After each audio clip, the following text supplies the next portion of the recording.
काठमाडौँ उपत्यकाको मुटुमा समय नसकिने रहस्य, आस्था र शान्तिको एउटा संसार पशुपतिनाथ। हजारौँ वर्षको इतिहास, करोडौँ श्रद्धाको केन्द्र र जीवन मृत्यु दुवै सत्यलाई एउटै ढोकाभित्र समेटेर राखेको स्थान। आज हामी तपाईँहरूलाई सुनाउँदैछौँ पशुपतिनाथको बारे केही फ्याक्टहरू।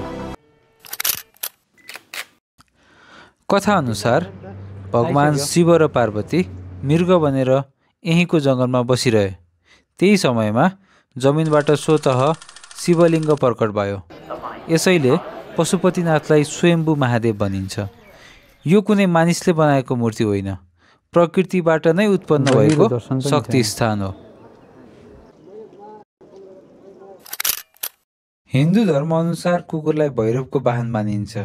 यहाँ कुकुरलाई कुदाउनु, हान्नु वा कष्ट दिनु ठुलो दोष मानिन्छ। यही कारण यहाँका कुकुर निकै निडर, मान्छेसँग मैत्री र स्वतन्त्र देखिन्छन्। पशुपतिनाथका 5 मुखमध्ये माथिल्लो मुख अर्थात् ईशान पनि एक हो। विशेष तिथि र योगमा चन्द्रमाको किरण ठिक शिवलिङ्गको माथिल्लो मुख अर्थात् ईशानमा पर्छ भन्ने पुरानो विश्वास छ। साधुहरू भन्छन् त्यो रात शिवको विशेष आशीर्वाद खोल्ने क्षण हुन्छ। शिवलिङ्गको उत्तरतर्फ बग्ने सानो नालालाई हिरण्यवर्ण नाला भनिन्छ। मान्यता अनुसार मृतकको आत्माले अर्को लोकमा पुग्न सजिलो बनाउने पवित्र जलमार्ग यही हो। यसैले दाह संस्कारको क्रममा यहाँको पानी चितामा वा शवमाथि छर्किने चलन छ।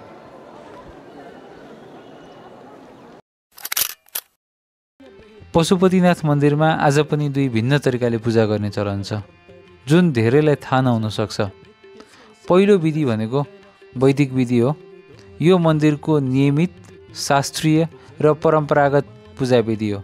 त्यसै गरी अर्को विधि भनेको तान्त्रिक विधि हो। यो विधिमा विशेष तान्त्रिक पूजा र गोप्य अनुष्ठानहरू गरिन्छ, जसको प्रक्रिया वैदिक पूजाभन्दा केही फरक र जटिल हुन्छ। बागमतीलाई पवित्र मान्ने आधार केवल लोककथामा मात्रै होइन, यसको उल्लेख स्कन्द पुराण, हिमवत्खण्ड, भक्तपुर काठमाडौँका प्राचीन अभिलेख र थुप्रै मध्यकालीन शिलालेखहरूमा भेटिन्छ। शास्त्रमा बागमतीलाई पाप नाश गर्ने नदी, आत्मशुद्धको स्थल र मरणोपरान्त मोक्ष दिलाउने मार्गको रूपमा वर्णन गरिन्छ। आजको दिनमा भने बागमती प्रदूषणको समस्यामा भए पनि यसको धार्मिक र आध्यात्मिक इतिहासलाई भने हामीले नकार्न सक्दैनौँ। पशुपतिनाथलाई हामी प्राय एक मुख्य मन्दिरको रूपमा देख्छौँ, तर वास्तवमा यो सम्पूर्ण क्षेत्र एक विशाल आध्यात्मिक सहर जस्तै हो। यहाँ 518 भन्दा धेरै साना ठुला मठ मन्दिर, लिङ्ग, आश्रम, धर्मशाला, स्मारक र शिवलेखहरू छन्। यीमध्ये धेरै संरचना शताब्दीौँ पुराना, प्राचीन कलात्मक शैलीमा बनेका, अनि केही त लिच्छवीकालसम्म अर्थात् 1200 वर्षभन्दा पुराना मानिन्छन्। आज पनि धेरै पर्यटक र भक्तहरू मुख्य मन्दिरको वरिपरि मात्र घुमेर फर्किन्छन्। तर गहिरो रूपमा हेर्ने हो भने हरेक चोक, हरेक ढुङ्गे पथ र हरेक सानो मन्दिरभित्र अर्कै कथा, अर्कै इतिहास र अर्कै ऊर्जा पाइन्छ। ओम